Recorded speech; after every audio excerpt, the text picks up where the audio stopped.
Oh, bien le bonjour amis de l'internet, et bienvenue dans le Savoir Geek. Aujourd'hui, parlons de jeux vidéo et des rejetons de Fukushima, du zoo de Vincennes et de Tchernobyl, les Pokémon.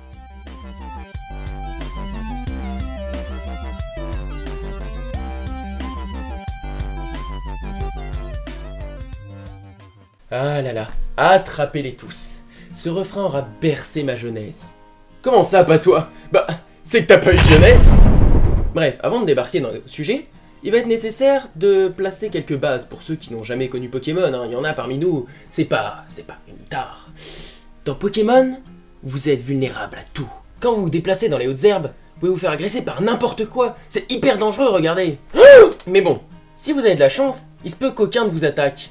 Et c'est pour ça que nous allons calculer quelle chance il faudrait pour parcourir tout le jeu sans ne jamais se faire attaquer par de Pokémon aléatoirement.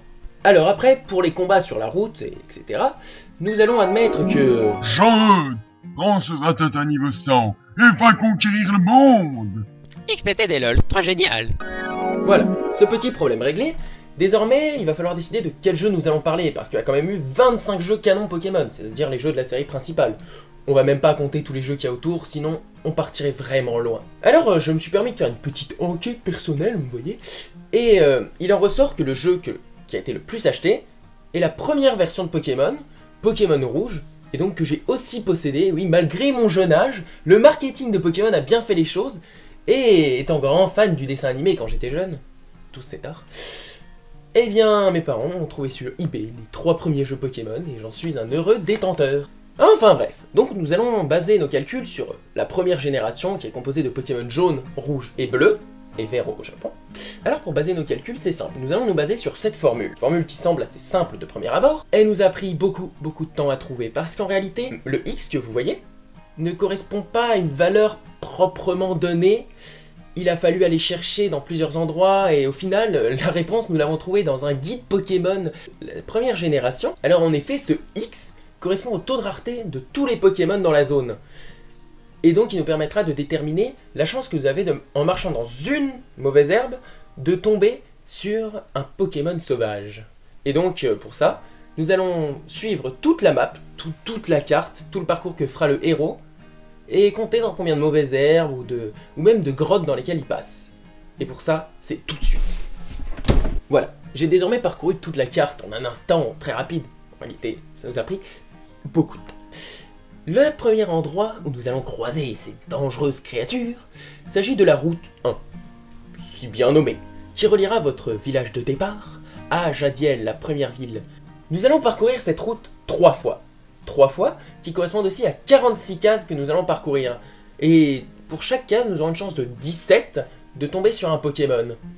Ainsi, désormais, pour calculer la chance sur les 46 cases totales, nous allons devoir utiliser une loi binomiale. Alors là, mais qu'est-ce que c'est qu'une loi binomiale? Je pourrais vous répondre avec de nombreuses explications scientifiques, mathématiques et tout, mais on va pas trop s'enfoncer. Donc pour être simple, c'est une loi très utilisée en probabilité et en statistique, qui va nous permettre de calculer la probabilité totale sur le nombre de cases. Sur ce, quand on applique cette loi, on obtient ce résultat. Ensuite, on va le garder en poche pour plus tard. Ainsi donc, après cela, vous arrivez dans la ville de Jadiel, qui semble désertée de son unique champion, car oui, toutes les villes dans l'univers de Pokémon disposent d'une arène avec son propre champion qu'il faudra défaire pour devenir les maîtres Pokémon. Donc ensuite, cette petite ville de Jadiel, nous allons parcourir la forêt de Jade, une forêt, j'oserais vous dire. Ici, nous devrons parcourir 60 hautes herbes, c'est-à-dire avec un pourcentage de chance de tomber sur un Pokémon. Désormais, nous voilà à Argenta, la ville de la pierre, dans la roche, où ici vous obtiendrez votre premier badge. Ah lol, je suis vraiment lui un dresseur Pokémon. La prochaine zone est une grotte, et c'est le mont Sélénite. La particularité des grottes, c'est que sur toutes les cases, vous pouvez avoir une chance de tomber sur un Pokémon. Ainsi, ici, l'itinéraire le plus court sera de 243 cases. Et ainsi, nous aurions cette probabilité de passer sans rencontrer le moindre Pokémon. Suite à cela, l'aventure continue tranquillement sans même d'avoir de mauvaises herbes à passer, et vous entrerez en possession des 2 prochains badges sans aucun problème.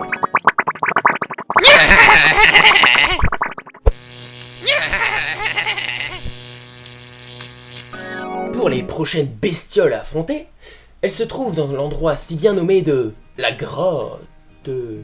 La grotte, c'est la grotte, c'est tout. Mais dans cette grotte, elle a une petite particularité, c'est qu'il fait nuit. Et oui, comme dans beaucoup de grottes, je vais vous avouer. Mais donc il vous faudra vous éclairer pour ne pas vous taper des murs. Oui, des murs. Attaque flash. Ici, comme dans toutes les grottes, toutes les cases peuvent vous permettre de rencontrer un Pokémon. Yeah! Et donc ici, vous aurez 219 cases pour ces 4 Pokémon. 4, oui, oui, 4. Suite à cette grotte, vous arriverez dans la belle petite ville de Céladopole, où vous irez détruire le repère de la Team Rocket.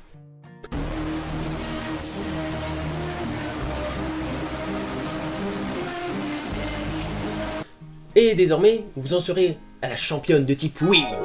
Ouais, gros, faites l'amour, pas la guerre. Ah d'accord.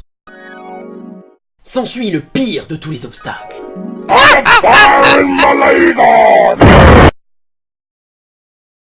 Mais... La prochaine étape sera...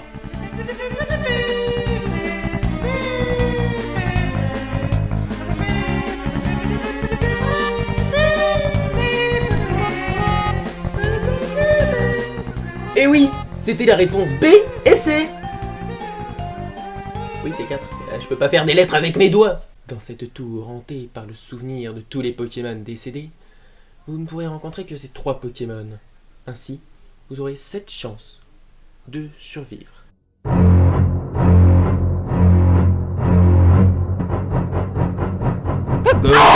Cette sim tour passée, voilà désormais en possession de la Pokéflûte. Et avec elle, vous pourrez enfin réveiller ce foutu Ronflex et son gros cul. Ensuite, vous voilà à Parmanie. Vous devrez affronter le grand ninja Koga qui vous donnera le badge âme. Comme si les Asiatiques avaient une âme.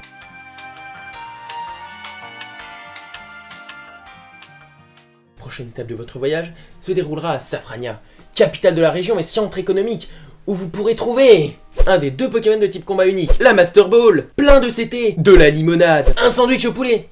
Ah non, attends, pas ça. Le sandwich au poulet, ça reste pour moi. Et enfin, le must du top du must, le badge poison de... Bref, nous voilà désormais à la partie de notre travail qui va faire mal. En effet, devant nous, c'est 3 étendues d'eau et une grotte.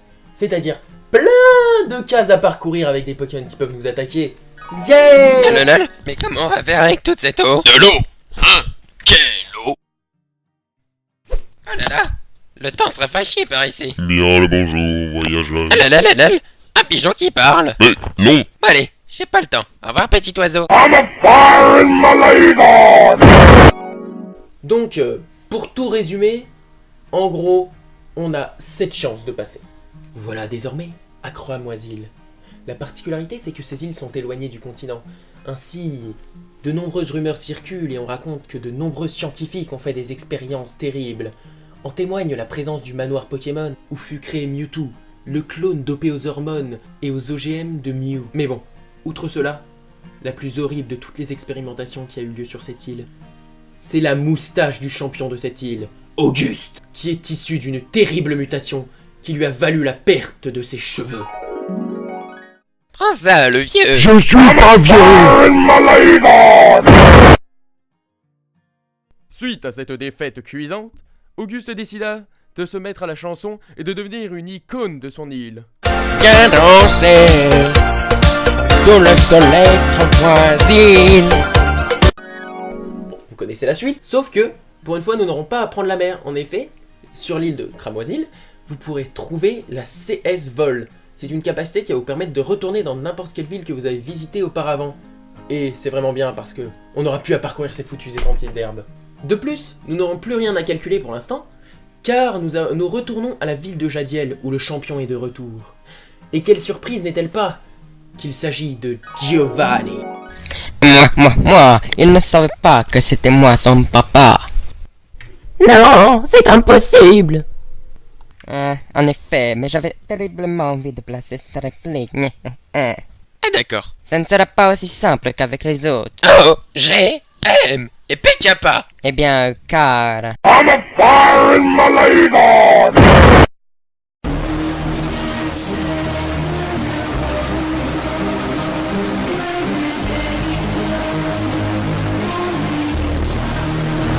Les 8 badges en votre possession, vous pourrez désormais aller à la Ligue Pokémon, qui sera bien gardée par 8 murs avec leurs 8 gardiens, qui vérifieront si vous avez tous les badges pour entrer dans leur pays, n'est-ce pas?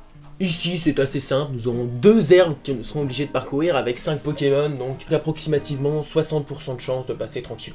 Nous arrivons enfin à la dernière zone, la si bien nommée Grotte Victoire. Et vous savez ce que ça veut dire. Nos statistiques vont encore prendre un sale coup. Au final, on se retrouve avec... ça de chance de s'en sortir. Jean-Eudes, te voilà face à ton dernier obstacle, la Ligue Pokémon. Va et bonne chance. Oui. Je suis Ega, la frigide, la championne de type classe. Je le savais. Morgane, à l'attaque. Non, toi mais pas toi. Peggy 18. Attends.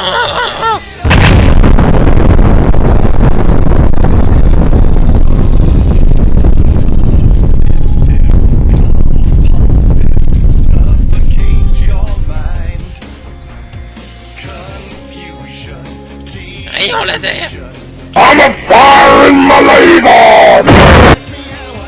Non, c'est impossible.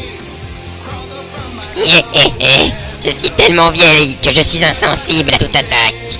O, G, M. Mais oui, seul un vieux peut battre un autre vieux. Auguste, à l'attaque. Viens danser Grand fou. sous le soleil cramoisi. Ah d'accord. Tu es Peter, le dernier champion. Tiens, prends de la poudre de fée, mec. Je m'envole, je m'envole, je m'envole. O, G, M. Youpi, je suis champion du monde des Pokémon. Eh non, je suis arrivé avant toi. Mais qui es-tu? Tu ne te souviens pas? Jean-Eudes, prends ce ratata niveau 100 et va conquérir le monde. XPT des LOL, trop génial. Au fait, comment s'appelle mon petit-fils là sur les vaches Youpi. Tu comprends désormais pourquoi je t'en veux? Non. Quoi? Mais je sais une chose. Qu'une seule chose me sépare de la fin. Eh oui, je suis là. Non, c'est ces foutus escaliers. Et c'est ainsi que Jean-Eudes devint le maître du monde et mourut dans un accident de voiture majorette 3 jours après. Mais ceci ne nous concerne pas. En effet, désormais revenons à notre question. Quelle chance au total a-t-on de parcourir tout le jeu Pokémon, version rouge, jaune, bleue et verte, sans rencontrer le moindre Pokémon? Bon, évidemment, le résultat était à s'y attendre, mais voilà la probabilité, donc ça fait beaucoup de zéros. Donc, on a presque aucune chance de le finir, mais disons que elle existe. Cette chance existe. C'est tout ce qu'il faut se dire. Enfin bref. Voilà qui conclut notre épisode. J'espère que ça vous a plu, que vous appréciez le nouveau concept, la vidéo, le nouveau micro, tout ça. Je vous invite à mettre des commentaires en dessous, à mettre des likes en dessous aussi, des pouces rouges, à partager la vidéo sur tous vos réseaux sociaux préférés, à suivre la chaîne sur Facebook, Twitter, et eh bien, voguer sur les internets désormais. Au revoir.